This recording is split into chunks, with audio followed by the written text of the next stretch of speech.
BeatStars.com, the premier digital producer marketplace.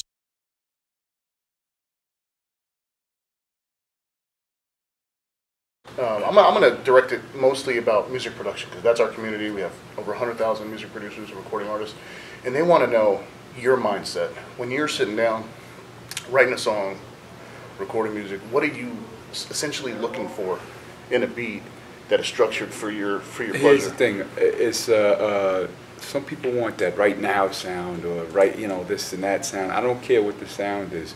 It could sound like the 80s, the 70s, the 90s, the 2000s, the 2013s, the 2020s. It's like, if I hear a beat and it knocks, and then it's bringing, lyricism out of me, wow, flows or something different, like, wow, this is crazy. Like sometimes I'll pick a beat, I'll hear a beat that's phenomenal musically, and then I hear another beat that's very good musically, and sometimes the very good musically beat will bring something out of my soul, where the crazy melodic musical beat will be like, yeah, I could write something good to that. Sometimes I'll go with the very good one. You know what I mean? It's all a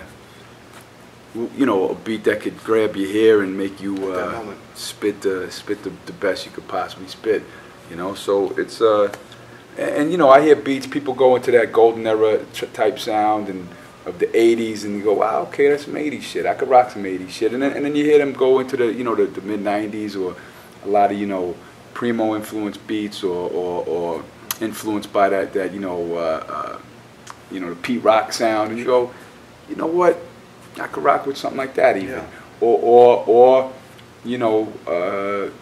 there's a double time beat that would have never existed in 1992 or 88 or 95, and it's like some next level type of shit, and you go, you know what, I could flow better than any new cat. I could destroy and annihilate that kind of production. It's like whatever brings a feeling out of you, like, and the venom. That's really what I go for, because I'm a lyricist. Yeah. That's what I. Yeah, when you're speaking about double time and certain tempos and certain feels of beats, have you noticed yourself stay in a certain tempo range when you're listening to beat that, okay, I've made hit records that I believe are just amazing music, that for some reason or another, my mind always gravitates towards this sort of tempo. This is the rhythm my body and mind works with.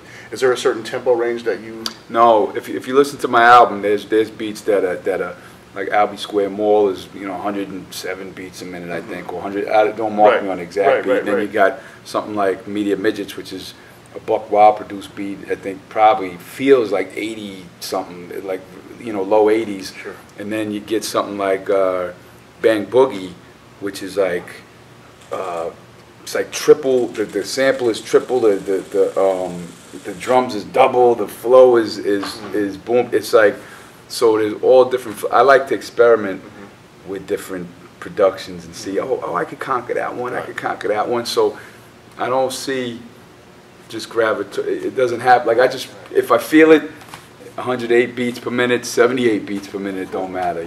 50 beats per minute if it's on some dope. I just like to switch it up and kind of challenge yourself. Yeah, challenge myself. That's why a lot of times when I do collabs with other artists, they go, I'm gonna send you some beats over, and you pick which beat you like. I go, no, this is your record. I'm an MC. I could conquer whatever type of production you give me. So I'll pick something that touches me, but give me what touches you, and let me try to conquer that mountain. And that's why I try to do that. I let other people pick their beats for the collabs. So on the most part, when you're coming up with concepts, are you picking beats that are sent to you by email from producers that you kind of in your network, or do you prefer getting in the studio, working from scratch, getting and working with a specific producer that you just love working with? I don't like working from scratch if it's beat making, because I used to make my own beats, and what happens is I think so much about the beat, and is the beat right? And then now you're analyzing every part of the track, right? And then you analyze, then you're writing the rhyme, and then you're recording the rhyme, and then you're going to the mix and analyzing the mix, and then you're going to mastering and analyze. It's like, what I like to do now is stick to my lyricism. and there's kids all over the planet that are just incredible beat makers. Absolutely. So let them torture themselves, Sure. or not torture them, not, you know what I mean, Right. but like let them sit there and analyze the fuck out of their production and get it right. And I don't have to deal with any of that. I got the beat when it's right, and then I sit down and go, okay, now it's time for me to put my part on there, and the beat part is already analyzed. But then sometimes what happens is sometimes someone will give me a simple beat that it's really a dope idea and brings something out of me, but then when it's recorded, it's not always, it's not full as a track. It sounds like a beat and a rhyme. So then sometimes I'll bring in, okay, bring a live bassist in, bring a violinist, bring a horn player. Like I'll add, like, let's beef up the you know, simple track a little bit and make it even a little bit, you know, bring a beatboxer in to you know, step on the kicks and snares. And, Got it. you know, so it's a constant evolution of the song. It doesn't just stop at, here's the beat, I'm writing my song to it, and I'm going to record it, and I'm so releasing it depends which track it is. Like you know, let's say. Because People's Champ is very complex. But when we listen to People's Champ, I mean, you feel like it was sent back and forth a million times, especially on the production side, because the vocals are, you know, the vocal production. Right. I went really crazy in the vocal production. Absolutely. Because it was the apathy beat, and it was my rhyme, and that's one of the ones where I kept beefing up, not musically so much, but vocally. I had, you know, people sing the choruses on top of the vocal sample, Yep. and then you know, I had female vocalists come in to go on top of me, because I thought after my rapping, when the chorus came in, I thought just me doing the chorus alone was, I was like, I don't want to hear my goddamn voice anymore. But then I said, you know what, get a female voice to come in and step on that, so it's me and another sound, so it's not just R-A. And then I brought Rusty Jux in and had him do some hey, you know, he was doing some ad-libs, so it was the female voice, the Jux, and me, so now it sounded more like a chorus than just like my rap performance. And then my man did background vocals to double the chorus, I mean the vocals, the vocal sample, so it's not just a vocal sample. There's so many layers. And then on top of that, I said, you know what, but the song, when I'm on tour and overseas and all over the world, I want something that the foreigners could also chant. So we, and Americans too, obviously, but you need that. I wanted to be the anthem shit. Sure. So then I was in Cali with this dude Benj, who was working on a television show, and I said, I need a chant. I need something for this part. So he was like, what about some military shit? So he said, hey, oh, I'm like, yeah. So we all got in the booth, like 5 of us, and we were like, hey, hey, you know, and you know, we just did that, a bunch of us in the room. It worked out. And then what happens is now when I do the show, I could do a show in front of 30,000 people at a festival, and I'm like, hey, and the second that come on, the whole crowd screaming it. So little things like that are important to records. It's not just, you know, a lot of people thinking performance. Yeah. Live performance. Live performance, because hip hop came from that element. Hip hop came from rocking the house. There wasn't no record made. I mean, they were making records, some of them. But Cold Crush Brothers, they were doing routines. They weren't like, let's talk about getting in the studio and recording this and then, you know, send it on MySpace. They were talking about, you know, we're gonna perform and annihilate the crowd, be the best in the crowd. Dope. So a lot of those type of elements I bring into the song making. And you know, a lot of rappers, they get a dope beat, they rap, they put a scratch on it, song's done, and it's a dope record. Yeah. But what happens is, then when you perform, how you rocking the house with just, you know, like a little like, you know what I'm saying? Right. So how you get the crowd singing, a big part. That's why when you hear a record like People's Champ, there's all these vocal elements that are brought into it. And oh, I forgot to bring, to get the crowd hyped on that one, I sent the vocals to, the track to Rampage, you know, from Flip Squad. So he said, time to wild out, get your hands up. Because you know, that one I wanted for stage shows. I wanted that for the shows and to get the crowd hyped. And that's what I was aiming for that record, to have it be the, you know, when it's in the club. That's why I put your hands up and then all them chants. There's like 3-4 chants in that record. Yeah. You took a pretty, my bad man, but you took a pretty you know, lengthy break between albums, and you tour a lot, you know, internationally. How's the experience been coming back, you know, from when you first put out your first album and now, and just seeing the response of the new music fan, the new hip hop fan? are the fans the same? Are they feeling the same type of music, or are they gravitating towards new stuff? Well, here's the thing: is there was always fans gravitating to weak, corny shit. There always was. No matter what, 80s, 90s, 2000s, there's always gonna be fans that listen to corny music. Right. So when you put in your work and you make authentic hip hop, you'll always bring in real fans. You'll have cornballs at your shows too, but there'll always be a worldwide a nice amount of fans that come to support an authentic hip hop record. And it's not like it was a comeback because I was touring. I was doing hundreds and hundreds of shows. Right. That's the thing is I'm trying to get to work on my next album, but I've just in the last few months did 100 shows, and now I get back to New York. I just came back from Australia, Europe, Canada, and then I go back to New York for 4 days. Then I hit the U.S. for 37 shows. Then I got to fly to Europe, to Russia, to England, to Poland, to Germany, and I don't get back till mid-January. So people go, well, R.A.'s lazy, R.A.'s not making music, and it's like, no, you got to understand, like, it's, and I manage myself, and I direct my videos, and edit my videos, and book my shows, and it's, I wish I had a whole team. Some artists have a whole team where all they got to do is show up at the shows, show up at the videos, show up in the studio, and it's good. I'm like, it's a real independent grind. Yeah, it's independent as could be, which I love the independent hustle, but it would be nice if I had an army, working for me like some of these boys have. Like Tech Nine has Travie over at Strange Music. Travie's his rock, man, and I don't have a Travie. I got R.A. Yeah, definitely. So I mean, would you trade that whole situation with being an independent artist or partnering with a larger label that has like you said, a full staff? No, I would never trade. Would you like to build your own staff? I guess I would never trade going into a major to be with this big staff. Right. Unless there was a guarantee in a contract where I could 100% hand an exact album, which I make, and they would still corporately, push it with millions of dollars. Right. But that doesn't happen. Right. If they're gonna put their millions and millions of dollars on, they want you to, you have to go get in the studio with so and so. You have to use this beat. You have to let this engineer mix this. You gotta give us these kind of records. That's what happens. Right. So if you're gonna take the $1 million corporations pushing, you're not gonna be able to make the music you want.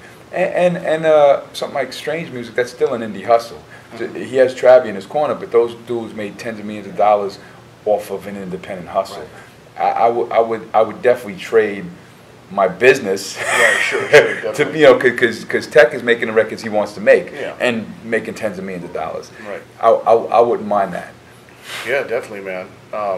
Let's bring a circle back to I guess the contest. So we've got over 2,500 acapellas that have been downloaded so far. The contest ends on the 12th or 13th. We expect another maybe a couple thousand producers to download acapella, and it's a tough challenge to one up the track that's already built. I mean, the beat is incredible. What are you looking out of these remixes that you might kind of like you felt like the track might have needed at some point, or you heard a different genre behind it? What do you want to hear from these guys? I think the track was fine how it was. I love the track, but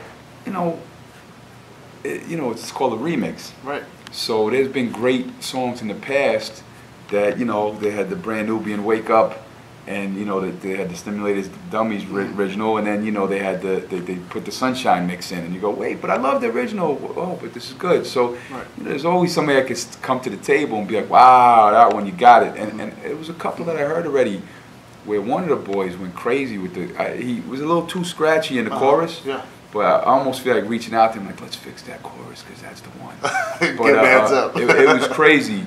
Everyone sounded crazy. And then there was a couple I listened to where there's gonna be some bad ones. Motherfuckers, at least get my vocals on time. Yeah, there's gonna be some bad ones. At least have the shit line up. See, with the community, we're gonna, a large portion of them are aspiring, and and a large portion are professional producers that really, take their grind. What we're doing, we're bringing this new concept of the collaboration process between the producer and the artist, and taking it to the virtual and digital landscape, right? So we have this marketplace. Recording artists find beats, they license it, they download it, and they have the rights to commercially release it and things like that. How do you think technology has benefited, you know, independent artists all over the world to have access to, you know, platforms like ours to get their word out? I mean, to get their music out. I mean, do you think technology is evolving in the right way, or kind of taking us backwards, where everyone now is becoming a musician or an Well, artist? that's the two. You just said the two things. That's the truth. It is helping because artists that are gifted artists get heard easier, and even established artists now they don't depend on their label, like where in the '80s, you know, say Warner Brothers stopped promoting Biz or stopped promoting Kane, then Kane fell off.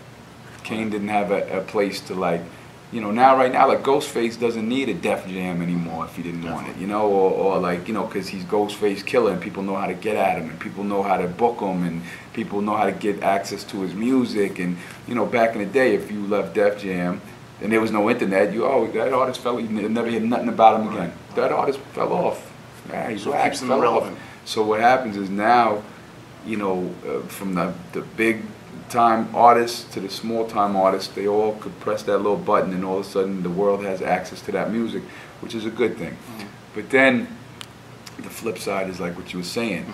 Now you got whack, horrible artists who, you know, and it's not even their fault. Like they start putting their music out before it's ready. And you know, oh, this is my shit. Because like I'll tell you, you know, when I was 14, 15, started recording my first little demo, you know, if that was my music and the world got to hear it like that, you know, it's kind of good climbing up that ladder and learning your craft and fighting and the blood and the sweat to get where you got to be, so it's good enough to get heard, you know. So sometimes the you know, the internet being flooded with the world's worst musicians is a downside. But like I said, and the flip side of that is you get tremendous amount of talent being discovered all over the planet. They'll break through that they wouldn't have been. That they wouldn't have known how to. You know, some kid might be 16 years old, the illest beat maker on the planet, sitting in this fucking room and trying to call Russell or whoever the fuck they got, you know, hey, Jimmy Iovine, I'm a good beat. How's he gonna have a chance to get to any of these guys? But now We get a lot of A&Rs lurking on our site. Of course you all do. day long. Of course you so, do. like you said, it's an opportunity for But these you got guys. to be careful because Yeah. the A&Rs will fucking steal your beat right off the thing, especially if it's a True. sample beat. They'll True. steal the exact beat and be like, "What? It's a sample. We didn't steal shit." Fuck you. Right. That's what those famous rappers do, like the big, you know, 10 million selling rappers. They look to guys like the guys who work on your sites, and they'll steal beats right from them. Like, you know, Wow. some of the biggest records in history, in rap history, were stolen from little guys, and especially if it's a sample, that's when what is a sample? claim, It can't was claim. just, you know, Right. but yo, the drum pattern, the bass, and the Sure. sample are all the same. That's not a fucking coincidence. Right. You Right. stole it. So that's the other thing with Yeah. with the internet too, Yeah, is that definitely. you could get your little beats stolen from better known artists. you Right. know? All right. Cool, man. Well, great to have you, and we're happy to, you know, be a part of that whole process for your new album. And any last words for the community over at D-Stars? Yeah, just keep annihilating them beats, man. Just destroy them and keep staying hungry, and don't fall for the trendy beat making. You know, you can make a couple new school beats that sound like what's supposed to be hot, but just have the stash of the real authentic shit too, you know what I mean? Because you might be able to sell that little trendy hot beat, but no one's gonna give a fuck about it in 4 months, you know? Definitely. Great. Yeah. Thank you. Appreciate it. Signing out, A3C.